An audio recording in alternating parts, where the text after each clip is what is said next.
What's up guys, it's Rob here back with another legendary video. In today's video, I'm going to discuss something I really never navigated before, and that's geopolitics and finance. So you may have heard by now that Russia has been kicked off the financial system called SWIFT because of their invasion of Ukraine. But what is SWIFT and why is or was considered a nuclear option against Russia? I'll be taking a deep dive into what SWIFT is and also discuss some of the ramifications the West, particularly the EU and the United States, will have for kicking Russia off the SWIFT system. So just do me a favor, just sit back, relax, and enjoy this video. All right, so let's start off. What does SWIFT stand for? It's an acronym for Society for Worldwide Interbank Financial Telecommunications. So what is SWIFT? SWIFT is basically a messaging system that allows financial institutions to send money to each other. Last year alone, the SWIFT system averaged 42 million messages a day to enable payments. And some people way smarter than me have commented that SWIFT system is pretty much the backbone of the financial sector. And one analyst even went as far as saying that SWIFT system is pretty much Twitter for banks because it doesn't necessarily move money, but it sees who is sending and receiving the money. All right, so let's get into more detail about SWIFT. So the system is ran by a Belgian cooperative society headquarters, and you guessed it, Belgium. And you guys know I love history, so let's get into it. It was originally founded in 1973. 200 plus banks from 15 different countries came together to create this system.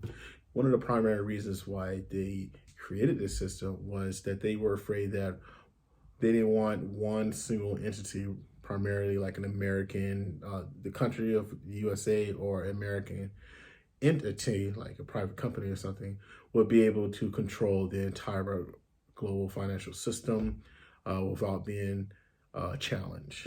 Today, the SWIFT system is utilized by 11,000 financial institutions and banks across 200 plus nations, to include Russia, except that they got kicked off on the 26th of February. Because of their involvement or invasion of Ukraine, the US, the UK, and other European nations decided to kick Russia and Russian banks from the SWIFT system. But what does this mean? It means Russia will have less to no access to the financial markets around the world. And this will really hurt Russia due to the fact that they are heavily reliant on the SWIFT system. Before they were kicked off, they were number 2 in the world to use the SWIFT system, while USA is number 1. And Russia will potentially lose trillions of dollars because they are not on the SWIFT system. They still will be able to do some transactions utilizing technology from the 50s and 60s, but their average Russian and their entire economy is just going to get crushed. So I was able to find an example of someone being kicked off the SWIFT system. The country did not implode. However, though, back in 2012, Iran was continuing with their nuclear program when the U.S. was like, stop, bro. And after they were kicked off the SWIFT system, Iran lost 30% of their foreign trade. Yikes. So based on the past, this had its desired effect.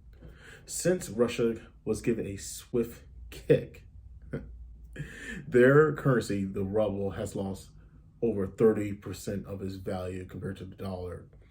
And their central bank had to raise key interest rates from 9% to over 20% to keep their currency afloat. But that's not all. I feel extremely bad for the Russian people and what they have to pay for what Putin is doing.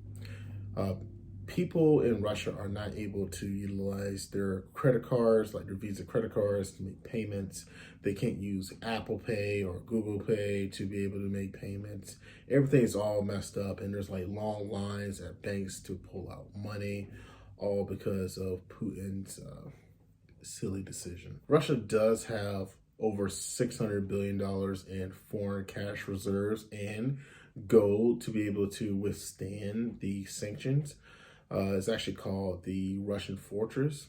However, though, CNN just reported that at least 50% of their reserves is pretty much rendered useless because the West went after their central bank as well. Well, this should teach Putin a lesson, right? Well, I hope so. There is a counter argument that the West should have not done this due to the fact that the United States dollar is the global reserve currency. So the counter argument is that this will push Russia and China together to create an alternate system so they don't have to rely on SWIFT. China already has a system and Russia has a system already. But what if this was to push them together to create an alternate system, China already wants to become the top dog and Russia doesn't want to rely on the West. So it just makes sense. Anyway, the West kicking Russia off SWIFT could have negative consequences on the United States dollar and its dominance and it being the global reserve currency. This can cause emerging markets and also big-time players like China to move to an alternate system. Additionally, as well, it could force these guys to move to cryptocurrency and utilize the blockchain technology. I explain what blockchain technology is in a different video. You can check it out. But basically, think of it as a ledger where it has every buy, sell, trade, and every transaction stored on the blockchain. Think of the blockchain as a database. This could be a real threat to the USD. So here's my thoughts on the West kicking Russia off of SWIFT. With rising inflation, with the U.S. debt being over $30 trillion, with an economic recession looming, I honestly think that this entire thing was may have been orchestrated by Putin for the U.S. to take this action and force other people to use a different system. I'm not saying I disagree or agree with the entire thing, but it does have me worried, especially with inflation and our purchasing power continuously to decrease. So that, like I said, it has me worried. So I think one of the best options for anyone to do, this is not financial advice, but is to invest into real hard assets, invest into stocks, precious metals, real estate, so that you can protect your wealth. Anyway, thank you guys so much. If this has brought you any value, please share with your friends, smash the like button, do all the things, and also tell me what you think. Do you think this is some type of conspiracy theory, or this is just this just had to happen? Until next time, thank you very much. Peace.